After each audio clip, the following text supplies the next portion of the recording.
Donc il faut savoir que la faux à l'époque était emmanchée avec un cône. Vous aviez le cône, la douille, vous aviez une partie ronde et puis vous aviez la faux pour faucher les prés.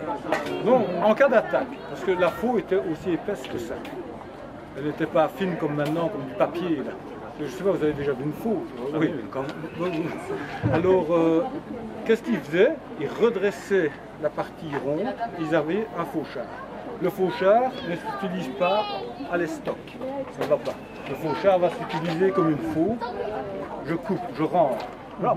Même je vais dire par là, ici, ne bougez pas monsieur, je vais remonter, si je laisse stock comme ça, il n'y aura aucun dégât. Donc qu'est-ce que je vais faire? Je vais l'étriper comme ça, en remontant. Et avec le... Je ne suis pas assuré. Je vous vois venir, ne demandez rien. Donc foot là. Donc ça c'est un peu le principe du fauchard. Vous avez les armes d'assaut aussi. La lance de guerre. Ça, la lance par rapport au fauchard, c'est une arme vraiment d'estoc. Donc, plutôt de taille, je fauche, je taille, plutôt d'estoc. Allez-y. Ah, oui. Hop. Oui. Hop, il morce. Donc je pourrais un peu vous expliquer les différents armes. Le marteau de guerre. Le marteau de guerre ici, c'est une belle arme aussi. Elle est assez complète. Vous avez la pointe pour estoquer et le bec de corbin et le marteau. Donc le marteau va servir à quoi? J'ai un bonhomme en maille, je frappe dessus, je lui casse le bras, il va casser, au revoir, il retourne chez lui. J'attrape, je blesse, je rentre, je ne veux pas faire. Vous saignez, il n'y a pas assez CHU, vous faites de l'infection parce que mon bazar est tout rouillé, vous rentrez chez vous, ça fait un combattant en moins quoi. Donc c'est un peu une arme fonctionnelle. Donc vous avez le grand marteau de guerre et je ne vois rien, j'ai l'air de parler comme un vendeur, je ne vends rien. Et vous avez le petit marteau de guerre. Le petit marteau de guerre, hop, bouclier, une main ou carrément une main aussi. Modèle 14e, manche en bois. Plutôt modèle 15e, manche métallique.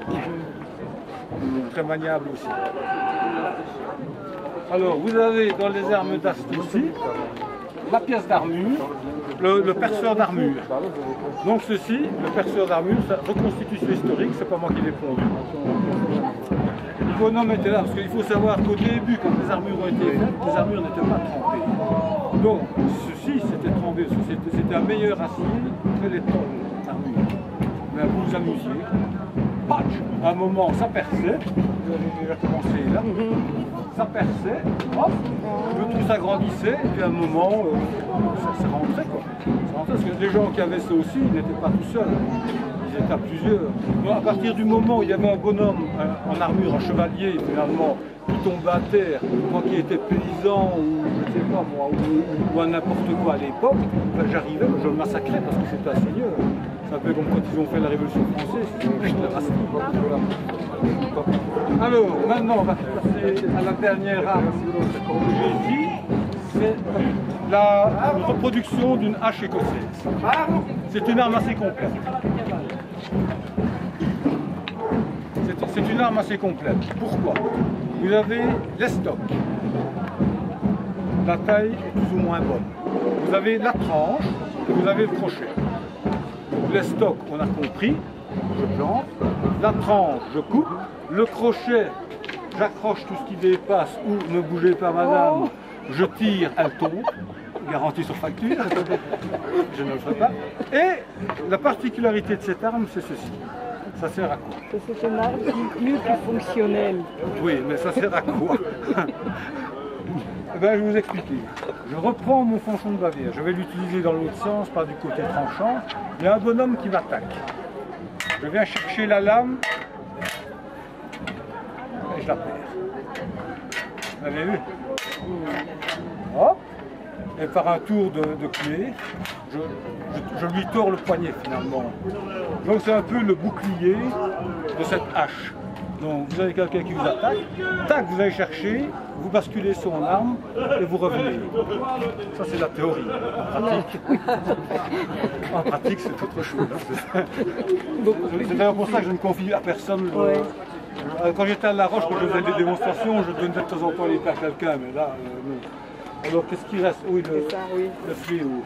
Assez impressionnant, mais assez percutant aussi. Comment s'appelle ça? Un fléau d'armes. Un fléau d'armes. Un fléau, oui. Un fléau d'armes. Donc comme ça va tout seul, ça va bien. Ça va bien. L'ennui, c'est quand vous faites une attaque latérale. Donc vous attaquez, boum, et puis après vous faites l'attaque latérale. Vous dites j'arme de l'autre côté. Et la boule, qu'est-ce qu'elle fait? Elle vient vous atterrir ici. Ça fait très mal. Mais par contre, j'ai vu un bonhomme, un Français, manipuler ça. J'ai dit nunchaku. Et bien, honnêtement, l'appareil de photo de monsieur, il allait déposer, il allait chercher. Moi pas,